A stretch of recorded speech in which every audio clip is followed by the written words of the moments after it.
वर्षाच्या राजकीय विश्रांतीनंतर भाजप नेत्या पंकजा मुंडे पुन्हा एकदा ॲक्टिव्ह मोडवर आल्या आहेत। आज त्यांनी नांदेड जिल्ह्याचा दौरा केला। नांदेड जिल्ह्यातील प्रसिद्ध तीर्थक्षेत्र माहूरगडावर त्यांनी हजेरी लावली आणि माता रेणुकीचे दर्शन घेतले। त्यांच्या या दौऱ्याला शिवशक्ती असे नाव देण्यात आले आहे आणि हा दौरा केवळ देवदर्शनाच्या निमित्ताने असल्याचे पंकजा मुंडे यांनी स्पष्ट केले आहे। असे असले तरी आज त्यांच्या चाहत्यांनी आणि ज्या समाज बांधवांनी ज्याप्रमाणे त्यांचं जंगी स्वागत केले, JCBवरून पुष्पवृष्टी करून त्यांचं या ठिकाणी स्वागत करण्यात आलं, ते पाहून असं वाटण्यास जागा आहे की हा जरी करता देवदर्शनाचा दौरा असला तरी याच्यात राजकीय गंध आहे। कारण मागील काळात पंकजा मुंडे यांनी भाजपाबद्दल नाराजी व्यक्त केली होती आणि बीडमध्ये लागोपाठ झालेल्या 2 सभेनंतर पंकजा मुंडेंच्या या दौऱ्याला आणि या ॲक्टिव्ह मोडला अधिकच महत्त्व प्राप्त झाले आहे। माहूरच्या दौऱ्यानंतर ते राज्यातील 10 जिल्ह्यात दौरा करणार आहेत आणि या 10 जिल्ह्यात 11 दिवसात ते अनेक ठिकाणी शक्तिपीठ आणि ज्योतिर्लिंगावर दर्शन घेणार आहेत आणि त्या ठिकाणाहून आपल्याला ऊर्जा मिळते असे पंकजा मुंडे यांनी सांगितले आहे। त्यामुळे या दौऱ्यानंतर पंकजा मुंडे यांची राजकीय भूमिका काय असतील याकडे सर्वांचे लक्ष लागले आहे। Sarfaraz Dosani, news state Maharashtra, Mahur, Nanded. सध्याच्या केंद्रातील सरकारला म्हणजेच मोदी शहा सरकारला मुंबई विकायची आहे, मुंबई लुटून न्यायची आहे आणि याच दृष्टिकोनातनं मागच्या 10 वर्षांपासून नरेंद्र मोदी सरकार हे काम करत असल्याचा आरोप संजय राऊत यांनी केला आहे। शिवसेना उद्धव ठाकरे गटाचे खासदार संजय राऊत यांनी पत्रकार परिषदेमध्ये एकंदरीत मुंबईतली अनेक महत्त्वाची कार्यालयं गुजरातला वळवली। इतकंच नाही तर महाराष्ट्रातील अनेक लाखो करोडो रुपयांचे उद्योग देखील गुजरातला वळवले आणि या संपूर्ण प्रकरणामध्ये मुंबई ही महाराष्ट्राची राजधानी ठेवायची नाही, त्याला केंद्रशासित प्रदेश करायचे आणि यामुळं वारंवार मुंबई लुटणं असेल, महाराष्ट्राला तोडणं असेल, याचसाठी हे सरकार काम करते। यासाठी संपूर्ण प्रकरणात पंतप्रधान नरेंद्र मोदी आणि शहा सरकार कारणीभूत आहे असा दावा देखील संजय राऊत यांनी केला। गेल्या 9 वर्षांपासून हे सरकार अस्तित्वात आले आणि तेव्हापासून महाराष्ट्रातले लाखो करोडो रुपयांचे प्रोजेक्ट, याचबरोबर बुलेट ट्रेनसारखे अनेक महत्त्वाचे प्रकल्प हे केवळ आणि केवळ महाराष्ट्राच्या जीवावर गुजरातसाठी केले असा दावा देखील यावेळी संजय राऊत यांनी केला। त्यामुळं मुंबई जर महाराष्ट्रात ठेवायची असेल, राजधानी म्हणून मुंबईचं आपलं हित जोपायचं असेल तर या सरकारला उलथावल्याशिवाय पर्याय नाही असं देखील संजय राऊत यांनी सांगितलं। स्वप्नील सर, राहुल झोरी, न्यूज स्टेट महाराष्ट्र, मुंबई। धार्मिक तेढ निर्माण करणारं भाषण केल्याप्रकरणी कालीचरण महाराजाविरुद्ध सिंहगड रस्ता पोलीस ठाण्यात गुन्हा दाखल करण्यात आलाय। छत्रपती शिवाजी महाराज यांच्या जयंतीनिमित्त आयोजित कार्यक्रमात 2 समाजात धार्मिक तेढ निर्माण होईल अशा प्रकारचं वक्तव्य केल्याचा आरोप कालीचरण महाराजाविरोधात करण्यात आलाय। याआधी देखील राज्यभरात काही ठिकाणी कालीचरण महाराजाविरोधात विविध पोलीस ठाण्यात वादग्रस्त वक्तव्य केल्याप्रकरणी गुन्हे दाखल करण्यात आले। सिंहगड रोड परिसरातील सनसिटी इथं छत्रपती शिवाजी महाराज जयंतीच्या निमित्तानं कालीचरण महाराजांच्या व्याख्यानाचं आयोजन करण्यात आलं होतं। त्यावेळी धार्मिक तेढ निर्माण होईल असं वक्तव्य त्या भाषणातनं केल्याचा आरोप कालीचरण याच्या विरुद्ध आहे। या विरोधात हवालदार नितीन खुटवड यांनी फिर्याद दिली आहे। या प्रकरणी कालीचरण महाराज यांनी केलेल्या भाषणाची ध्वनिचित्रफीत पोलिसांनी तपासून पाहिली आणि त्यानंतरच हा गुन्हा दाखल करण्यात आलाय। व्हिडिओ जर्नलिस्ट धनंजय भगतसह अश्विनी सातोडोके, न्यूज स्टेट महाराष्ट्र, पुणे। विरोधकांची एकजूट असलेल्या इंडियाची मुंबईत बैठक होत असताना संजय राऊत यांनी मुख्यमंत्री एकनाथ शिंदेंवर जरी टीका केली आहे। लाचार, लोचट आणि गुडघे टेकणारा मुख्यमंत्री असं संजय राऊत यांनी एकनाथ शिंदेंना म्हटलं आहे। उघड्या डोळ्यांनी महाराष्ट्र आणि मुंबईचा अपमान पाहण्यापेक्षा थोडा जरी स्वाभिमान असेल तर राजीनामा द्या असं संजय राऊत यांनी म्हटलं आहे। मुंबई गिळण्याचा हा अत्यंत भयंकर असा डाव आहे, त्यासाठी उद्धव ठाकरे यांचं सरकार पाडलं गेलं आहे, शिवसेना पक्ष फोडला गेला आहे आणि राष्ट्रवादी काँग्रेसही फोडली आहे असं राऊत म्हणतात। संजय राऊत यांचे बंधू आणि आमदार सुनील राऊत यांनी आपल्याला 100 कोटी रुपयांची ऑफर आल्याचं म्हटलं आहे। यावरही राऊतांनी प्रतिक्रिया दिली आहे।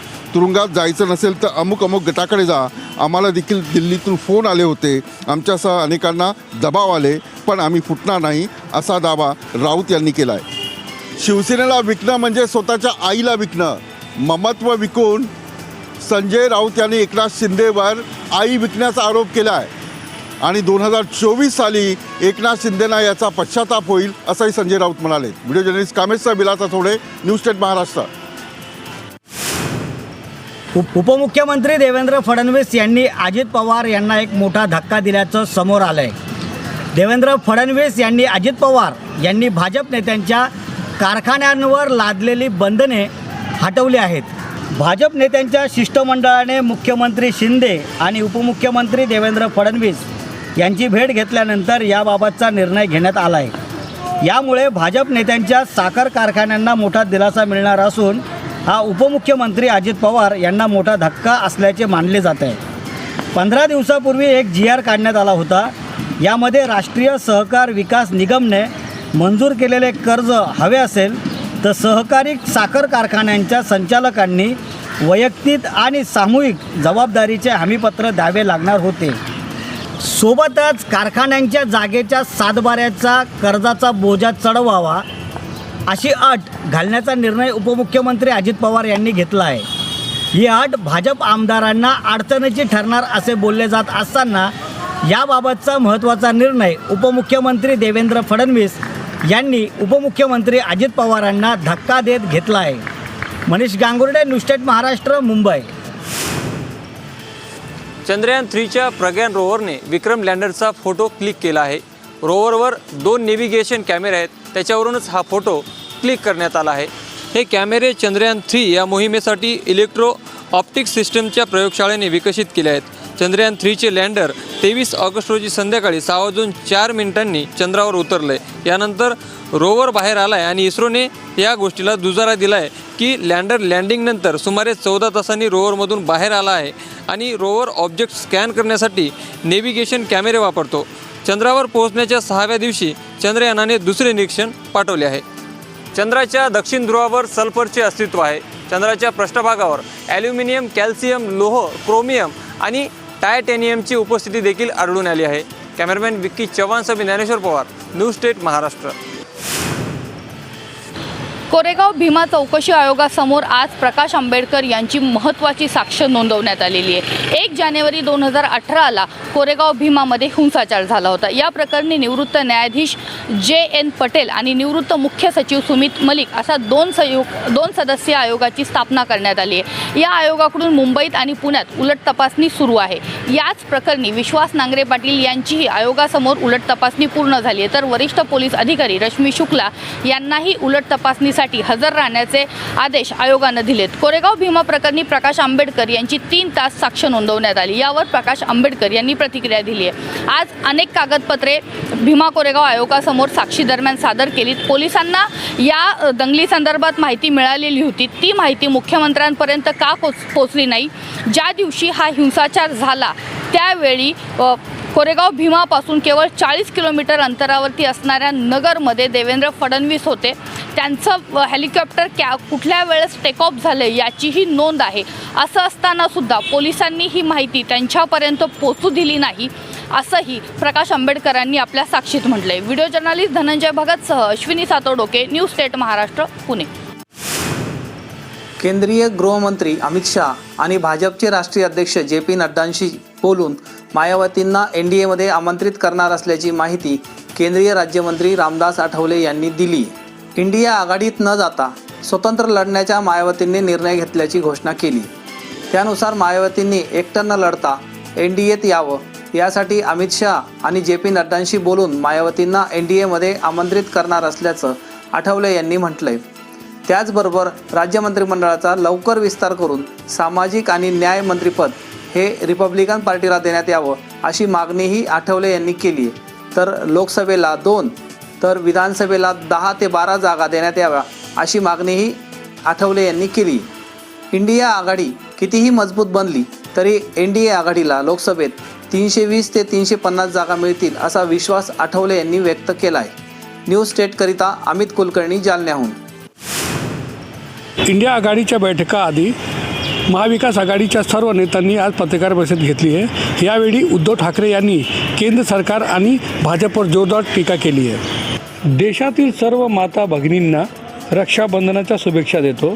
रक्षाबंधन केवळ एका दिवसासाठी असायला नको.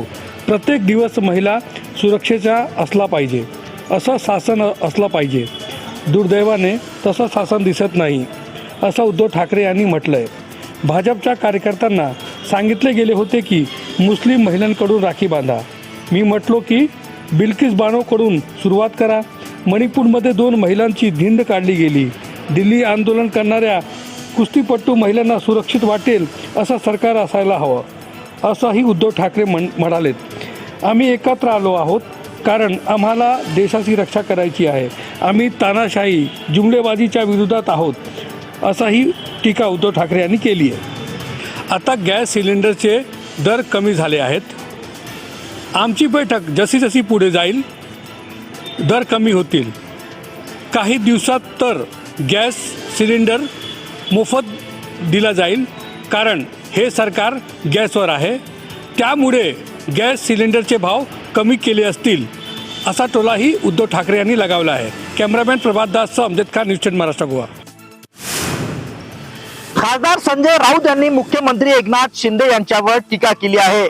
एकनाथ शिंदे हे लाचार, लोचट आणि गुडघे टेकणारे मुख्यमंत्री आहेत, अशी टीका राऊतांनी केली आहे. याला आता आमदार संजय गायकवाड यांनी प्रत्युत्तर दिलंय. एकनाथ शिंदेंना लाचार म्हणणाऱ्या संजय राऊतला लाज वाटली पाहिजे. एकनाथ शिंदे यांनी स्वाभिमान काय असतो हे अवघ्या महाराष्ट्राला दाखवून दिलंय. त्यामुळे एकनाथ शिंदेंवर टीका करणाऱ्यांनी आरशात आपलं तोंड पाहावं, असा सल्ला देखील आमदार संजय गायकवाड यांनी दिलाय. यावेळी मुंबईचा घास एकनाथ शिंदे यांनी मोदी शहांच्या सरकारला दिला असल्याच्या टीकेवर देखील मुंबईचा घास कोणीही हिरावू शकत नाही. मुंबई महाराष्ट्राचा मुकुटमणी आहे. 20 वर्ष ज्यांनी महापालिकेत सत्ता उपभोगली त्यांनीच मुंबईचा वाटोळ केलं असल्याचं म्हणत संजय गायकवाड यांनी संजय राऊत यांच्या टीकेला प्रत्युत्तर दिलंय. संजय गायकवाड हे शिंदे गटाचे आमदार आहेत, त्यामुळे त्यांनी खासदार संजय राऊत यांनी केलेल्या टीकेला प्रत्युत्तर दिलंय. प्रफुल्ल खंदारे, न्यूज 10 महाराष्ट्र, बुलढाणा. सरकारने राज्यातील परिस्थिती पाहून राज्यात दुष्काळ जाहीर करावा आणि यातूनच वाचवण्यासाठी शेतकऱ्यांना भरीव मदत द्यावी, अशी मागणी माजी आमदार कैलास पाटील यांनी केली आहे. महाराष्ट्र राज्यामध्ये सरासरीपेक्षा पाऊस कमी झाल्याने राज्यात शेतातील पिकांची परिस्थिती बिकट आहे. पिण्याचे पाण्याचे काही ठिकाणी टँकर सुरू झालं आहे. कडक ऊन पडत असल्याने शेतातील पिके जळू लागली आहेत. काही दिवसात पाऊस दमदार न झाल्यास बागायत पिकांचीही अवस्था बिकट होणार आहे. त्यामुळे शेतकरी हतबल झाल्याचेही माजी आमदार कैलास पाटील यांनी म्हटलं आहे. त्यामुळे आता राज्य सरकारने दुष्काळ जाहीर करून शेतकऱ्यांना भरीव मदत द्यावी, अशी मागणी माजी आमदार कैलास पाटील यांनी केली आहे. तर चोपडा तालुक्यात 50%हून कमी पाऊस झाला आहे. गेल्या वर्षीपेक्षा यावर्षी पावसाचे प्रमाण कमी झाले आहेत.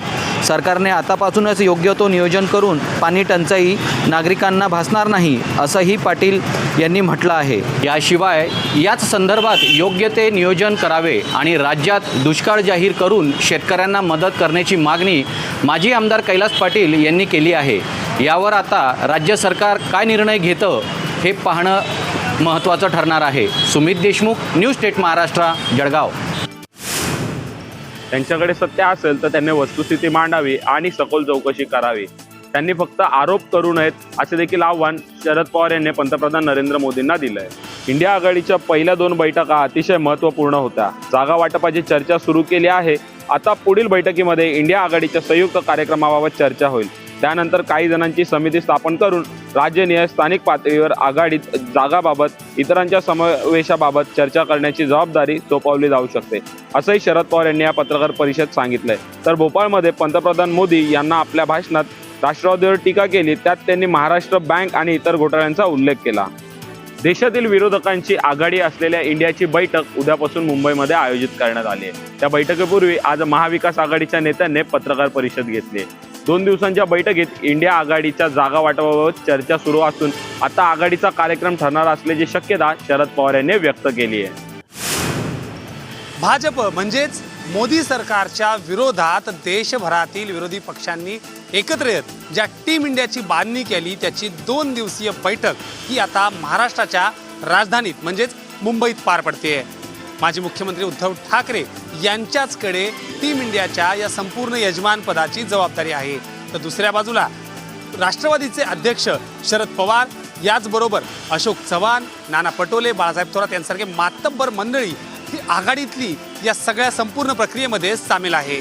आज या संपर्णातली महत्त्वाची पत्रकार परिषद पार पडली आणि यामध्ये येत्या काळात 26 नाही तर आता 28 पक्षांनी या विरोधी बाकावर बसायचं, म्हणजेच मोदी सरकारच्या एकाधिकारशाहीच्या विरोधात लढायचं ठरवलंय, असं उद्धव ठाकरे यांनी सांगितलं. एका बैठकीत शरद पवार तर दुसऱ्या बैठकीमध्ये म्हणजेच महायुतीच्या बैठकीमध्ये अजित पवार असल्यानं अनेक ठिकाणी संभ्रम पाहायला मिळतोय। मात्र यावर बोलणं टाळत येत्या काळात या संपूर्ण धोकेबाजांना उत्तर देण्यासाठी माझे हितचिंतक समर्थ असतील असं देखील शरद पवार यांनी सांगितलं। त्यामुळे टीम इंडियाच्या 2 दिवसीय बैठकीमध्ये देशभरातील मोदी सरकारच्या विरोधात म्हणजेच महाविरोधी सरकारमध्ये या संपूर्ण विरोधी पक्षांचं जागा वाटपाची सुरुवात होतीये का हे पाहणं अत्यंत महत्त्वाचं आहे। स्वप्नील राहुल जोरी, न्यूज स्टेट महाराष्ट्र, मुंबई। साखर कारखानदारांनो, ऊसाचा दुसरा हप्ता जाहीर करा आणि हजारो बहिणींची रक्षाबंधन गोड करा अशी फेसबुक पोस्ट राजू शेट्टी यांनी केली आहे। या माध्यमातून राजू शेट्टी यांनी कारखानदारांना एक इशारा दिलाय। भावा बहिणीच्या पवित्र नात्याला जपणारा रक्षाबंधन हा सण सर्वात मोठा उत्सव साजरा होतोय। याच पार्श्वभूमीवर स्वाभिमानी शेतकरी संघटनेचे अध्यक्ष माजी खासदार राजू शेट्टी यांनी साखर कारखानदारांसाठी फेसबुक पोस्ट करून इशारा दिलाय। साखर कारखानदारांनो, ऊसाचा दुसरा हप्ता जाहीर करा आणि हजारो बहिणींचे रक्षाबंधन गोड करा, अन्यथा होणाऱ्या संघर्षासाठी तयार राहा असा उल्लेख राजू शेट्टी यांनी फेसबुक पोस्टमध्ये केलाय। तर साखर कारखानदारांनो, आज रक्षाबंधन आहे। लाखो ऊस उत्पादकांच्या हातावर राखी बांधली जाणार आहे। शेतात मजुरांसाठी आलेल्या बहिणींना सुद्धा राखी बांधतील। त्यांच्याकडे मजुरी द्यायला पैसे नसतील, तो ओवाळणी काय देईल असा सवालही शेट्टींनी केलाय। त्यामुळे या दिवसाचे पावित्र्य राखून मागील हंगामातील दुसरा हप्ता 400 रुपये त्वरित जाहीर करावा, अन्यथा होणाऱ्या संघर्षाला तयार राहावे अशी पोस्ट देखील राजू शेट्टींनी केलेली आहे। एक प्रकारे राजू शेट्टींनी कारखानदारांना हात दिलेला इशारा फेसबुक पोस्टवर मोठ्या प्रमाणात व्हायरल होत आहे। न्यूज स्टेट महाराष्ट्रासाठी विशाल भांगे, सोलापूर।